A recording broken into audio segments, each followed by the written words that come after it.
Selamat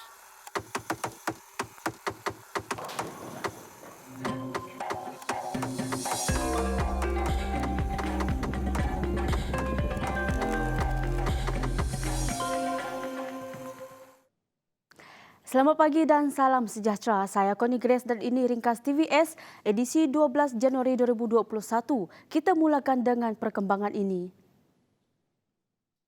Kerajaan memutuskan untuk melaksanakan Perintah Kawalan Pergerakan PKP untuk tempoh 14 hari bermula Rabu 13 Januari di 6 negeri: Pulau Pinang, Selangor, Wilayah Persekutuan, Melaka, Johor dan Sabah.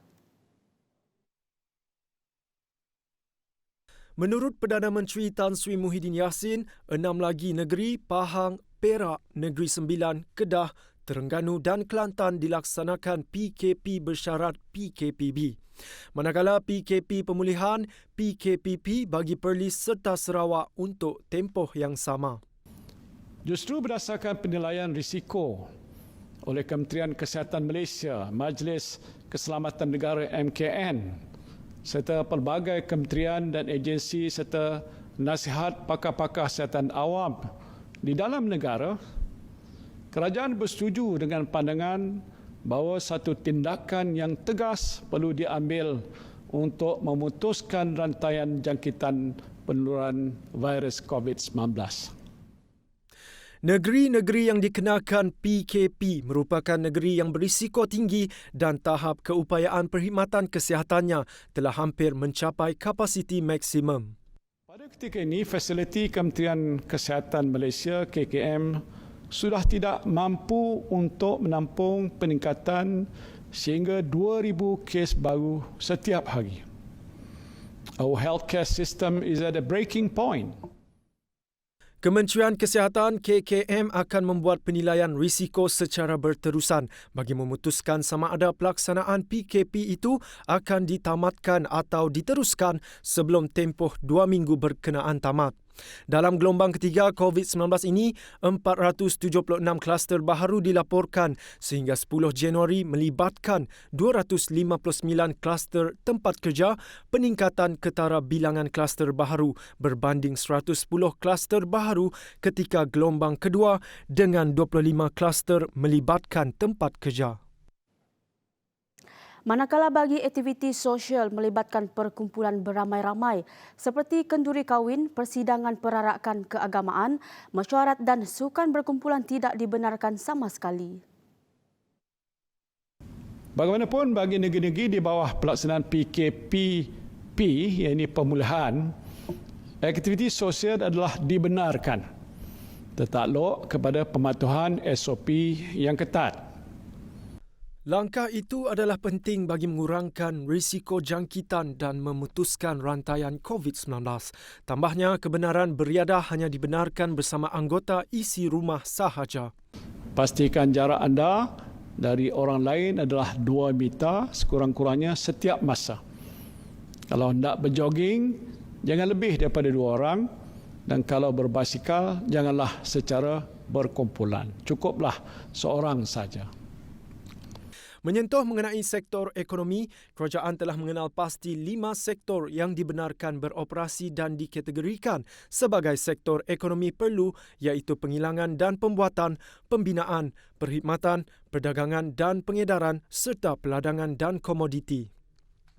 Sektor-sektor ini dibenar beroperasi kerana peranannya menyokong kerja-kerja membekal keperluan asas seperti makanan, minuman, barang keperluan rumah serta penjagaan diri, kelengkapan PPE, peranti perubatan dan ubatan pada petugas kesihatan, aktiviti perdagangan antarabangsa, memastikan rantaian bekalan tidak terputus dan menyokong infrastruktur kritikal dan juga kerja-kerja kecemasan. Sarawak merekodkan kes positif COVID-19 tertinggi pada Isnin dengan 153 kes. 94 kes di Kesan Dimiri, Sibu 25 kes, Kuching 13 kes, Seri Aman 2 kes, manakala Selangau dan Beluru masing-masing mencatatkan 1 kes. Ini menjadikan jumlah keseluruhan kes positif COVID-19 di Sarawak meningkat kepada 1,428 kes. Menurut Pengerusi Jawatan Kuasa Pengurusan Bencana Negeri JPBN Sarawak, Dato' Amar Douglas Uga Embas, 23 kes dari 94 kes di Miri adalah jangkitan daripada kluster Bah Sayap. 4 adalah kluster Stutung. Stutung adalah di Kuching, tetapi mereka ini balik ke Miri. 3 kluster baru, kluster Jelita. 2 disaring pulang dari kawasan berisiko tinggi, jangkitan COVID-19, import B. 60 lain-lain saringan masih dalam siasatan. 2 jangkitan daripada kluster Pasai, itu di Miri. Sementara itu, 20 kes daripada 25 kes di Sibu merupakan jangkitan baharu dari kluster Pasai. Daerah yang turut terlibat jangkitan kluster Pasai adalah Dalat dan Sri Aman. Pada masa yang sama, kluster Jelita Miri diisytiharkan sebagai kluster baharu. Setakat ini, 6 kluster aktif di Sarawak melibatkan kluster Jelita dan Bah Sayap di Miri, kluster Pasai Sibu, kluster Kranji Tabuan dan Stutong di Kuching dan kluster Mador Meradong.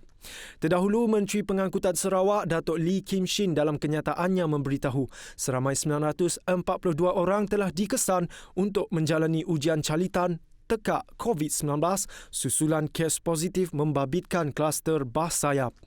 Justeru beliau memberikan peringatan kepada penduduk di Miri agar bersedia dengan pematuhan protokol zon merah, antaranya sekatan rentas daerah kecuali perkhidmatan penting. Sementara itu, Perintah Kawalan Pergerakan Bersyarat PKPB akan dilaksanakan di Kuching, Sibu dan Miri selama 14 hari bermula 13 Januari ini. Keputusan itu diambil selepas menilai situasi dengan mengambil kira kes jangkitan tempatan yang direkodkan di Sarawak iaitu sebanyak 209 kes dalam tempoh 14 hari yang lepas. Dengan PKPB, maka pergerakan rentas negeri dari Semenanjung, Sabah, Labuan tidak dibenarkan ke negeri Sarawak, khasnya kepada kawasan yang warna merah tadi dalam kawasan PKPB, melainkan mereka dapat kebenaran dari PDRM. Kemasukan ke Sarawak akan dikenakan kuarantin selama 14 hari di pusat kuarantin yang telah diperakui oleh pihak Jabatan Kesihatan Negeri Sarawak dan ujian saringan COVID-19 akan diambil pada hari kedua dan hari ke-10. Daerah Miri telah bertukar dari status kuning ke status merah dengan sejumlah 97 kes jangkitan tempatan dilaporkan dalam tempoh 14 hari yang lepas. Daerah Dalat dan daerah Beluru pula telah bertukar status hijau ke status kuning setelah sejumlah 12 kes baharu dilaporkan Isnin.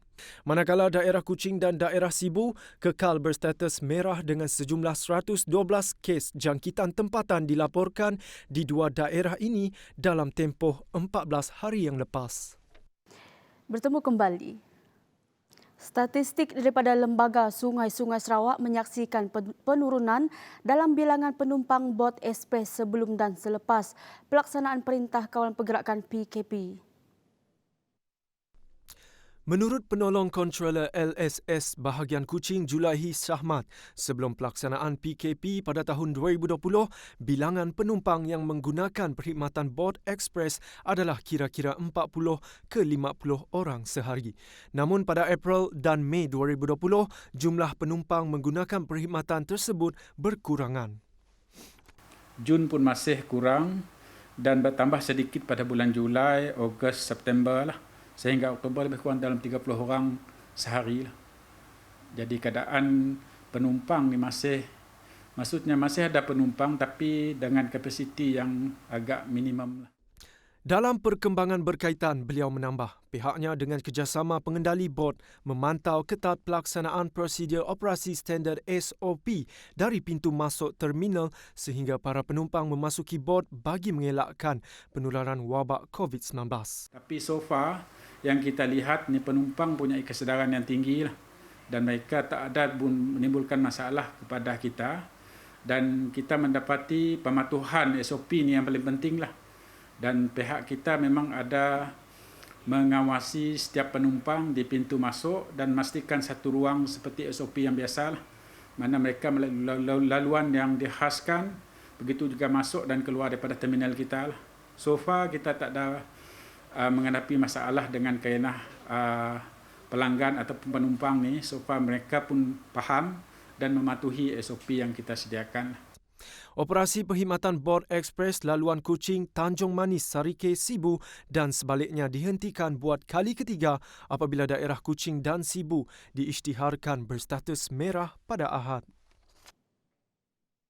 Kerajaan Malaysia melalui Kementerian Kesihatan KKM memeterai perjanjian untuk membeli tambahan 12.2 juta dos vaksin COVID-19 Pfizer.